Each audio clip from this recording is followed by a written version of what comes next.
ஓம் சத்குருவே சரணம். வாத்தியார் மகராஜிக்கு ஜெய்.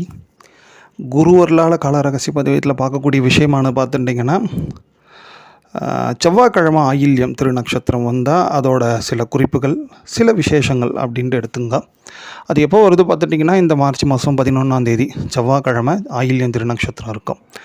ஃபஸ்ட்டு இந்த காம்பினேஷனில் ஒரு விசேஷம், மாசி மாதத்தோட ஆயில்யத்தில் ஒரு விசேஷம் ஒன்று உண்டு. அதாவது அது என்ன விசேஷம் பார்த்துட்டிங்கன்னா, இந்த படே சாஹிப் சித்தர் அப்படின்ட்டு ஒரு விசேஷமான மகான். அவரோட தரிசனம் ரொம்ப உத்தமம். நீங்கள் நெட்டில் போட்டால் கூட அவரோட ஃபோட்டோ வரும். ஒரு விசேஷமான அவரோட தரிசனம் பல விதமான நோய்கள் நிவர்த்தி தரக்கூடிய ஒரு அற்புதமான சித்தர்.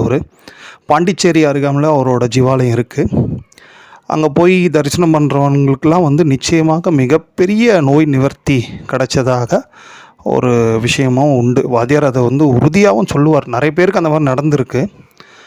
ஸோ அந்த சித்தரை நீங்கள் மனசில் நினைக்கிறது, அவருக்கு அர்க்கியம் கொடுக்கறது, அவரை மனசில் நினச்சிண்டு தான தர்மங்கள் பண்ணுறது, இதெல்லாம் பண்ணுறது நிச்சயமாக கூடுதலாக இந்த மருத்துவ லோக தேவதைகளோட ஆசிகளால் நோய் இருந்தால் நிவர்த்தி ஏற்படுவதற்கும் நோய் வராமல் காப்பதற்கும் ஒரு மிகப்பெரிய ரட்சை ஒன்று உண்டு.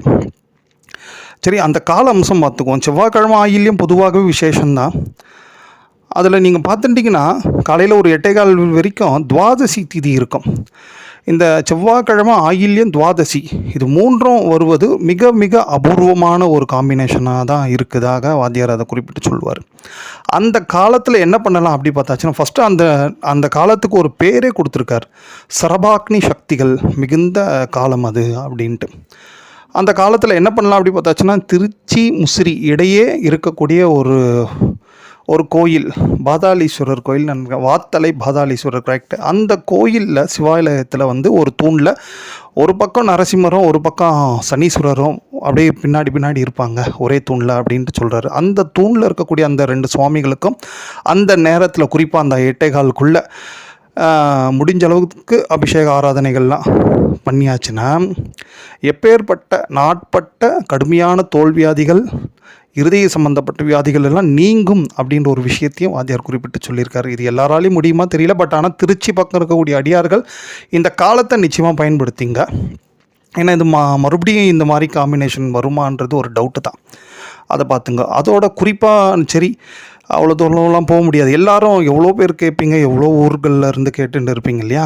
எல்லாரும் என்ன பண்ணலாம் அப்படி பார்த்தாச்சுன்னா, வீட்லேயே தன்வந்திரி படம் நிச்சயமாக இருக்கணும். எல்லார் வீட்லேயும் தன்வந்திரி படம் இருக்கிறது ஒரு மிகப்பெரிய மருத்துவர் நம்ம வீட்டில் இருக்கிற மாதிரி.